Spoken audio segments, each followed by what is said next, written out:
नमस्कार किसान भाइयों, स्वागत है आपका फसल क्रांति यूट्यूब चैनल में। फसल क्रांति यूट्यूब चैनल सब्सक्राइब करें, साथ ही साथ बेल आइकन का बटन ज़रूर दबाएं, जिससे कि इस पर अपलोड होने वाली वीडियो की जानकारी आपको सबसे पहले मिल सके। पूरे मॉइस्चर इसके अंदर बरकरार रहेंगे।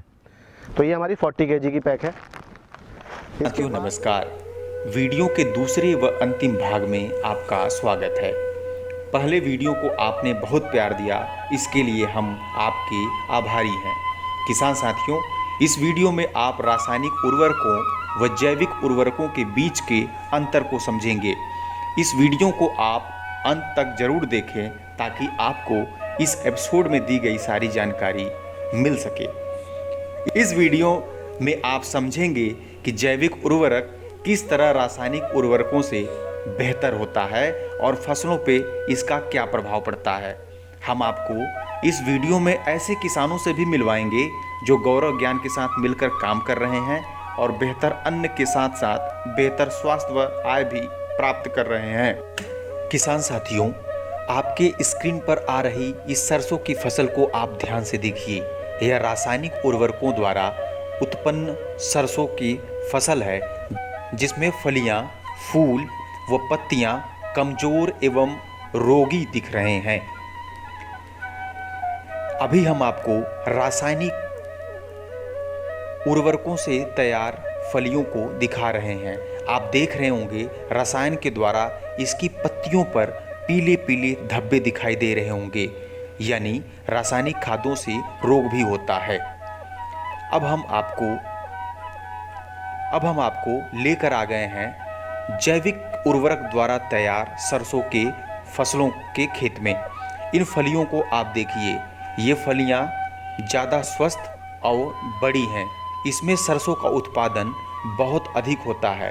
आप इन फलियों को देखिए, फलियां लगने की मात्रा भी अधिक है एवं उनमें पड़ने वाले बीज भी अधिक होते हैं। यानी आप अपनी आंखों के सामने देख रहे हैं कि जहां रासायनिक उर्वरक द्वारा तैयार फसल रोगी होता है, वही जैविक विधि द्वारा तैयार फसलें बहुत ही स्वस्थ होती हैं। अब आइए सुनते हैं किसान क्या कहता है।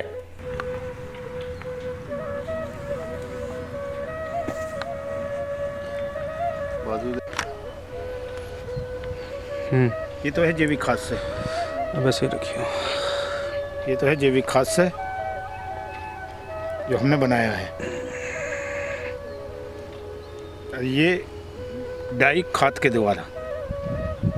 इन दोनों में फर्क देखो आप कितना है, जैविक में और खाद में।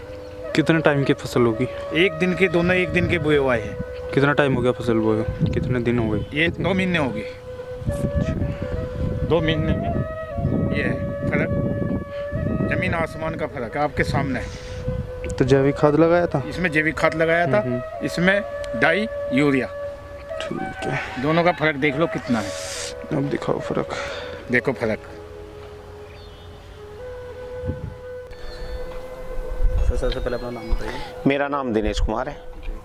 मैं फौज से रिटायर हुए 3 साल हो गए हैं और यहाँ पे जो अपना केंचुए की खाद तैयार होती है, उसको सुधांशु भैया और गौरव भैया चलाते हैं। एक दिन मैं उनसे मिला था करीब 2 साल पहले, तो उनसे इस विषय में बात हुई केंचुए की खाद और ये अपना यूरिया डाई वगैरह की जो होती है। लेकिन मैं पिछले 2 साल से जो है केंचुए की खाद का इस्तेमाल करता हूँ और इस वजह से जो ये मेरा 12 बीघे का खेत है, पूरे में मैं जैविक खाद का इस्तेमाल कर रहा हूँ। 100% जैविक खाद इस्तेमाल कर रहा हूँ। और पशुओं के लिए मैंने 1.5 बीघा जो है अपना जई तैयार की हुई है, जिससे कि दूध में कोई मिलावट ना हो, 100% जैविक का इस्तेमाल हो।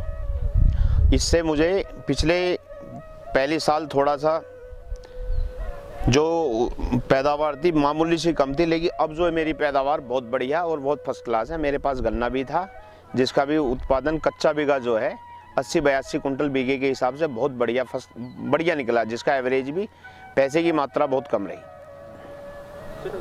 क्या आपका अनुभव रहा? क्या मतलब आप केमिकल का इस्तेमाल करते थे और अब जैविक खाद का इस्तेमाल करते हैं, तो प्रोडक्शन जैसे आपने बताया पहले कम हुआ, लेकिन अभी ठीक है, तो कितना अंतर रहा? जो पहली बार जो मेरा ये गेहूं की पैदावार थी वो 7 मन के आसपास आई थी फर्स्ट ईयर। और अब जो है जो पिछला सीजन जो मेरा निकला था वो बढ़ गई थी, 8.5 मन के आसपास हो गई थी। अब के मुझे उम्मीद है कि वो लगभग 10 मन के आसपास चली जाएगी। तो अभी जो किसान केमिकल इस्तेमाल कर रहे हैं, ऐसे किसानों को क्या कहना चाहिए? नहीं, केमिकल तो एक बुरी चीज़ है। मेरा तो मानना है आपके माध्यम से मेरा तो यही कहना है पूरे देश के लिए कि हम जानबूझ के जहर पी रहे हैं और जहर लोगों को पिला रहे हैं। जब हम अपने बच्चों के लिए जहर पैदा करके जहर पिला रहे हैं तो वो अच्छी चीज़ नहीं है। ये जैविक खाद है, ये शुद्ध है, 100% है और इससे बीमारियां भी नहीं है और इससे किसान हष्टपुष्ट और बढ़िया है। नमस्कार किसान भाइयों, मेरा नाम अखिल मित्तल है। मैं 95 से मैं भी ग्रेजुएट हूँ और 22 साल सर्विस करने के बाद मैंने भी यही पाया कि एट लास्ट कुछ ना कुछ नया करने की ज़रूरत है। और मैं सुधांशु जी और गौरव जी दोनों बड़े भाई, इनसे मैं काफ़ी समय से जुड़ा रहा हूँ। और जब मैंने इनको अपना फील्ड परिवर्तित करते देखा और वर्मी कंपोस्ट के लिए इनको अग्रसर होते हुए देखा तो मैं भी इनसे इंस्पायर हुआ और मैंने भी यही कोशिश करी कि मैं भी जॉब को एक तरफ करके कुछ नया करूं। और यही सब सोचते हुए मैंने इनसे प्रेरणा ली और मैंने भी इनके साथ में जुड़ना आरंभ किया। और रिसेंटली लगभग 1 साल से मैं अब इनके साथ जुड़ा हुआ हूँ और वर्मी कंपोस्ट में इनके साथ में सहयोग कर रहा हूँ, जिस तरह से भी मेरे से सहयोग हो पा रहा है। किस तरीके की जॉब करते थे आप जैविक खेती के काम? मैं सेल्स में जॉब करता था as a area sales manager. मैं स्पोर्ट्स गुड्स के साथ जुड़ा हुआ था। हंस रबर स्पोर्ट्स और एनके ब्रांड डिस्ट्रीब्यूशन दिल्ली की कंपनी, उनमें मैंने area sales manager sports goods में सेल करी है। तो एक संतुष्टि वाली बात होती है, हम जॉब में भी मतलब थोड़ा संतुष्ट होते हैं, तो आपको जॉब छोड़ के तो आपको संतुष्टि है कि हाँ मुझे थोड़ा सही कर सकते? हाँ, बिल्कुल आपका सही सवाल है। मैंने लगभग इतना समय सेल्स में निकाला और जब मैंने ये देखा कि मैं एक लंबे पीरियड से एक दूसरी कंपनी के लिए जब मैं मेहनत कर रहा हूँ तो क्यों ना मैं अपने काम में यही मेहनत करूँ और मुझे वही रिजल्ट मुझे अपने काम में मिल सकता है, क्योंकि मैं भी वहाँ पे भी मैं एक अननोन प्रोडक्ट को बेचने जा रहा हूँ और यही प्रोडक्ट मुझे अपना भी एक अननोन प्रोडक्ट बेचना है। और यही चीज़ सोचते हुए जब मैंने वर्मी कंपोस्ट को देखा तो मुझे इसमें डबल फ़ायदा मिला। एक तो कुछ नया जिसमें समाज भी मेरे साथ जुड़ रहा है और दूसरा मेरे को भी अपना कुछ फ़ायदा हो रहा है। तो यही सब सोचते हुए मैं सेल्स में इसको छोड़कर मैं अपने बिजनेस में आ गया।